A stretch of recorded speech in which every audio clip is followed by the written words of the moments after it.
এই হাফলং 3 মাহমান আগতে হাফলঙৰ ছবিবিলাক কেনেকুৱা আছিল আপোনালোকে নিশ্চয় নেশ্যনেল আৰু ইণ্টাৰনেশ্যনেল নিউজবিলাকত দেখাই পাইছে কি অৱস্থা আছিলে হাফলং ষ্টেচনৰ এতিয়া কি হৈ আছে হাফলঙত এয়া দেখা পাইছে কি আছিলে অৱস্থা মাটি চাটি ফ্লাড কৰি একেবাৰে অৱস্থা বেয়া হৈ আছে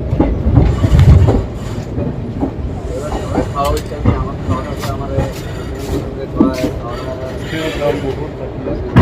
দেখা পাই আছে মানে ফ্লাডত বানপানীত গৈছিলে নিউ হাফলং কি অৱস্থা চাওক এতিয়া মাটি এতিয়ালৈকে পৰিয়ে আছে পুৰা ষ্টেচন মানে ক'ত গৈছিলে একদম মাটিত আপোনালোকৰ চাগে নিশ্চয় মনতে আছে কি হৈছিলে কণ্ডিশ্যন ইমানে বানপানী ইমানে মানে মাটি মানে বৰষুণৰ ফলত প্ৰচুৰ বৰষুণ হোৱাৰ ফলত একেবাৰে পুৰা ষ্টেচনখনে ডুবি গৈছিলে ইয়াৰ প্লেটফৰ্মৰ ওপৰতে মাটি এতিয়া পৰিয়ে আছে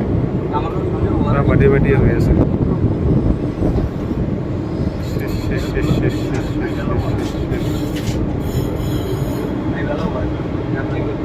এইটোৱে আৰু সেই নিউ হাফলং ষ্টেচন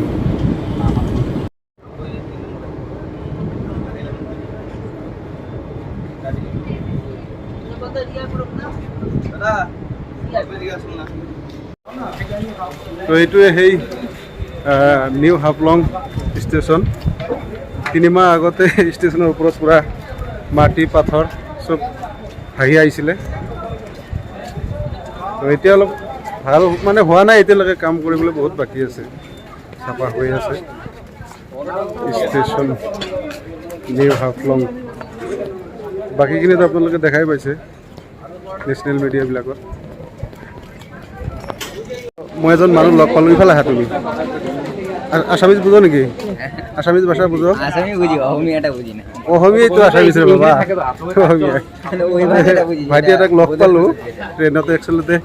গুৱাহাটীৰ পৰা মই উঠিছিলোঁ কি নাম তোমাৰ ইউচুফ কি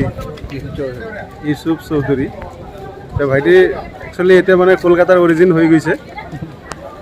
ইয়াতে আৰু ককাহঁতৰ ঘৰ বদৰপুৰ না দাদুৰ বাৰী মানে তোমাৰ বাবাৰ কি তোমার নানা বাড়ি কোন দিকে নীলাম বাজারের দিকে তো কলকাতায় মানে কতদিন ধরে থাকো মানে তোমার জন্মের আগে থেকে মানে তোমার বাবা ওখানে থাকে কি কাজ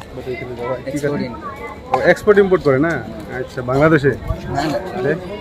কোন জায়গায় আচ্ছা লন্ডন মানে কি এক্সপোর্ট ইম্পোর্ট করে কাঁচা মানে ফ্রুইট এগুলা না পানও এক্সপোর্ট হয় নাকি হ্যাঁ কি বলো রে লন্ডন মানে ইংরেজরা কি পান খায় নাকি হ্যাঁ কি বলছো তুমি ভাই ইংরেজরা পান খায় তো তুমি কি এখন পড়াশোনা এদিকে আসো তোমার দেখা যায় না এটা আমার ব্লগে যাবো তো এটা একদম আমার ইউটিউব চ্যানেল আছে এটাই যাবো চ্যানেলটা সাবস্ক্রাইব করে নিবে দেখে নিবে তোমার বন্ধুদের সাথেও কিছু শেয়ার করে দিবে আর আমি কলকাতায় গেলে তোমাকে ফোন করে নেব নাম্বার তো পেয়ে গেলাম এখন ভাইটিয়ে কৈছে মানে এই ষ্টেচনৰ নামৰ আগত এটা মানে ছবি উঠিব ইয়াৰ পৰা তো বানপানীৰ পিছত এইটোৱে আছিলে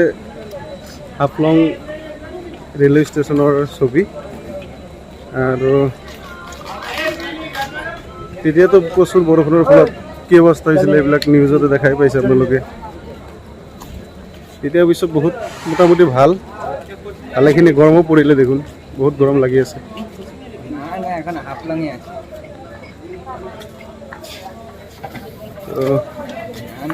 হাফলং ষ্টেচনৰ পৰা এতিয়া আৰু পুৰা ট্ৰেইনটো 1 ঘণ্টা লেট পুৰা 1 ঘণ্টা বেছি হ'ব লাগে তো লেটৰ কাৰণে আমি কৈ আছোঁ তো অসমৰ একমাত্ৰ হিল ষ্টেচন বুলিয়ে নহয় পুৰা নৰ্থ ইষ্টৰে হিল ষ্টেচনৰ ভিতৰত অন্যতম আৰু লামডিং টু বদৰপুৰ ৰোডত টোটেল 22টা টানেল আছে তাৰে কিছুমান কেমেৰাত বন্দী কৰা হৈছে কিছুমান কৰিব পৰা নাই বহুত ভাল এটা মানে এক্সপিৰিয়েঞ্চ। আৰু এটা টানেল তোমাৰ আগত আছে, এইটো চবতকৈ ডাঙৰ মানে এতিয়া যিটো টানেল যিটো পাম লাষ্ট নহয়, তোমাৰ আৰু আছে টানেল, আৰু আছে লাষ্ট নহয়, টোটেল 22টা টানেল আছে তোমাৰ এইটো ৰুটত। ডাবল ইঞ্জিন লাগে এইটো ৰুটত, এইটো হিলছ হয়, কমপ্লিটলি হিলছ যাব লাগে। হা